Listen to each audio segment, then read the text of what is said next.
కేంద్ర పౌర విమానయాన శాఖ మంత్రి కింజారపు రామ్మోహన్ నాయుడు అది చిన్న వయసులోనే అంత పెద్ద పెద్ద పదవులు బాధ్యతలు పొందిన వ్యక్తి కొందరికి ఇటువంటి అదృష్టం దక్కొచ్చు. అయితే తాను మంత్రిగా బాధ్యతలు తీసుకున్నంత వరకు, తాను ఎంపీగా ఉన్నంత వరకు తన వాగ్దాటి, తను లేవనెత్తే అంశాలు, తన మాట తీరు చూసి చాలా ఎఫిషియెంట్ అని చెప్పి చాలామంది అనుకున్నారు. ఎప్పుడైతే తను పౌర విమానయాన శాఖ తీసుకొని దాని చుట్టూ వరుస పెట్టి వివాదాలు, ఆ వివాదాలను హ్యాండిల్ చేయలేక, ఎఫిషియన్సీ చూపెట్టలేక జాతీయ వ్యాప్తంగా తీవ్ర విమర్శలు. నాకు తెలిసి కేంద్ర ప్రభుత్వంలో పెద్దగా ఏం పని లేనటువంటి మంత్రిత్వ శాఖ ఏదైతే ఉందంటే పౌర విమానయానే. అండ్ కేంద్ర మంత్రుల్లో ఇప్పుడు ఎక్కువ విమర్శలు ఎదుర్కొనేటటువంటి వ్యక్తి కూడా అదే శాఖకు చెందిన పౌర విమానయాన శాఖకు చెందిన కింజారపు రామ్మోహన్ నాయుడే.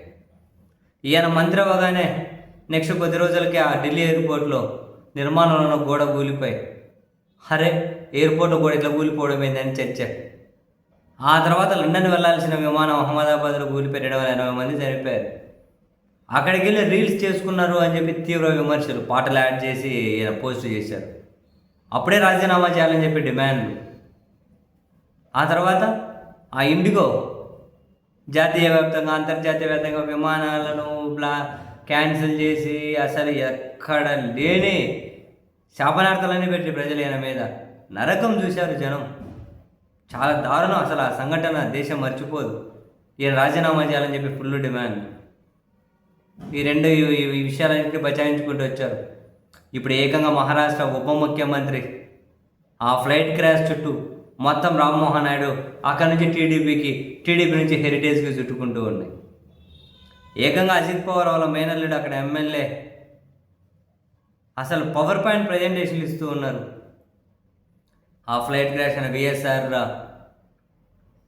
ఆ కంపెనీ యాజమాన్యానికి, టీడీపీకి, ఆ కంపెనీ యాజమాన్యానికి హెరిటేజ్కి లింకులు ఏంటి, హెరిటేజ్ వాళ్ళు 100 కోట్ల రూపాయల వాళ్ళు ఎట్లా పులిచ్చారు, వాళ్ళ మధ్య సంబంధాలు ఏంటి, అసలు రామ్మోహన్ నాయుడు రాజీనామా చేయాలి, ఇది అసలు హత్య అనే అనుమానాలు ఉన్నాయి, అదనంగా ఇంధనం ఉంది ఫ్లైట్లో ఎందుకు పెట్టారు, రకరకాలు అసలు హెరిటేజ్ని అందులో ఉన్నటువంటి డైరెక్టర్లను చంద్రబాబు గారు కుటుంబ సభ్యులుగానే డిస్ప్లే చేసుకుంటూ తీవ్రంగా ఆయన పవర్ పాయింట్ ప్రజెంటేషన్ ఇచ్చి మీడియా సమావేశాలు. ఫైనల్గా మళ్ళీ రామ్మోహన్ నాయుడు క్విట్ అవ్వాలి, తను రాజీనామా చేయాలి అని. తెలుగుదేశం నోరు తెరిచి మాట్లాడలేకపోతుంది, కిక్కురు మనడం లేదు, ఎందుకో మరి ధైర్యం చేయడం లేదు. సో మళ్ళీ రామ్మోహన్ నాయుడు రాజీనామా చుట్టూ. సో మరి ఈ ప్రెజరు, ఈ ఒత్తిడి మహారాష్ట్ర రాజకీయాలు మరింత ముదిరి రామ్మోహన్ నాయుడు రాజీనామా వరకు వస్తాయా? కాదు కూడదంటే నెక్స్ట్ మంత్రివర్గ విస్తరణలో రామ్మోహన్ నాయుడు మీద వేటేస్తారా?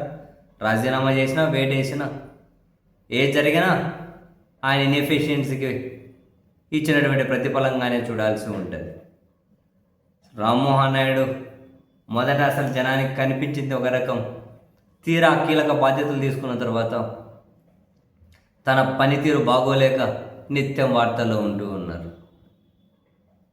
నిజంగానే ఈ వరుస పెట్టి జరుగుతున్నటువంటి సంఘటనలు రామ్మోహన్ నాయుడికి అగ్ని పరీక్ష పెడుతూ ఉన్నా ఆ పరీక్ష ఆయన పాస్ కాలేకపోతున్నారు అన్నది విమర్శకుల పాయింట్. అని ఆయన రాజీనామా చేసి తీరాల్సిందే అంటున్నారు ఆయన రోహిత్ పవార్. ఏం జరుగుతుందో తెలియదు కానీ మొత్తం టీడీపీని ఇష్యూలోకి లాగేశారు, హెరిటేజ్ని లాగేశారు, హెరిటేజ్కి ఉన్నటువంటి లింకులు లాగేశారు. వాళ్ళకి ఏకంగా కనుక కొన్ని ఫైనాన్షియల్ ఇన్స్టిట్యూషన్స్ ఉన్నాయి, వాటి నుంచి వీళ్ళకి అప్పులు ఇచ్చారు విఎస్ఆర్ యాజమాన్యానికి అని చెప్పి ఏకంగా అసలు హెరిటేజ్ డైరెక్టర్లుగా ఉన్న వాళ్ళకు ఫినాన్షియల్ ఇన్స్టిట్యూషన్స్ ఉన్నాయని చెప్పి కూడా ఎవరికీ తెలియదు. చాలా వివరాలు బయటకు వస్తూ ఉన్నాయి. సో మొత్తానికి రామ్మోహన్ నాయుడు రాజీనామానా లేకుంటే ఆయన మీద ఉద్వాసన అవేవీ లేకుండా ఇది కూడా ఇంతకుముందు ఇష్యూస్ లాగే సైలెంట్ అయిపోతుందో తెలియదు.